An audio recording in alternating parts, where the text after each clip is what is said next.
Concerning me at peeps, what's up? It's me, John D. Villarreal, the four-time national champion, and Paul F. Villarreal right down there. Now, I have to say this. Again, this is all our personal opinion only. We're not alleging any facts. We're not casting any aspersions. This is all for entertainment and parody purposes only. Check the disclaimers. In addition, I'm not a referee. I wasn't there. This is our personal opinion. Neither is Paul.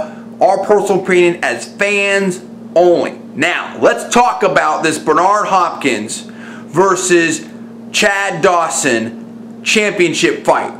Now, look, here's the deal. I'm going to make this short and I'm going to make it sweet. And we want to hear from you guys. And I'm sure Paul has something to say here. Bottom line for me is this. This is what I saw. What I saw is Hopkins trying to throw a punch. He got overextended, whatever. He lands on Chad Dawson's back. Was he trying to lean on whatever? I don't know. Then Chad Dawson puts a shoulder on him. But to me, in my personal opinion as a fan, it looked like he put a shoulder into him, and while he was doing it with his left hand, picks up Hopkins' leg, almost like a tackle type move. Hopkins goes slamming down to the canvas with his left shoulder first, and apparently gets his shoulder hurt, whatever. Now, what the ref said to Hopkins, what Hopkins said to the ref, I don't know who said what to whom. I can't read lips. I don't know any of that.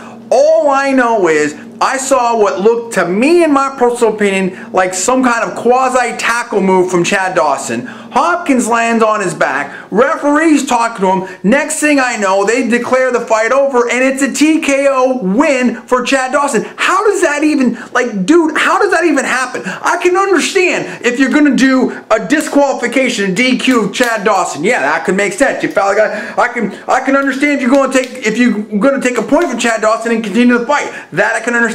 I can understand if you're saying, okay, Hopkins can't continue or doesn't want to continue or whatever, then it's a no contest. NC, fine, you do the rematch. What I'm perplexed about is how do you award a TKO? Nobody was knocked out. It didn't look like a boxing move. And Hopkins says he wanted to continue. How does that happen? In my personal opinion, I agree with what you said, which is it didn't look like a boxing move. And one guy wasn't able to continue based upon something that did not look like a boxing move.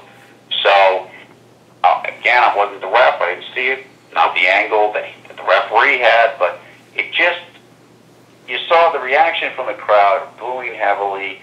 It's something that was really disappointing, regardless of who you were rooting for.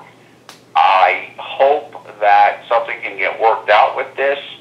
And, I mean, there's nothing. I know after the fight, Chad Dawson was saying, you know, why would he give Bernard Hopkins a rematch? It's like, you only fought for 2 rounds. Yeah. You can't determine anything out of that, particularly with the way the action was going. So, it's just a letdown. That's what's weird to me. Hopkins looked like he was doing fine. I'm not saying he won the first 2 rounds. I thought it was kind of close. I'd probably give at least one of those rounds to Dawson, whatever like that. But the point is this. Here's what's even stranger. After the fight, it looks like Chad Dawson doesn't want any rematch. So how do you square that all together? I want to hear from you guys out there because I know the fans out there are smart and they want to speak on this. I want to hear from the boxing fans, the Hopkins fans, the Dawson fans. Somebody please explain to me what went down here. You tell me what's going on. Give us the comments below.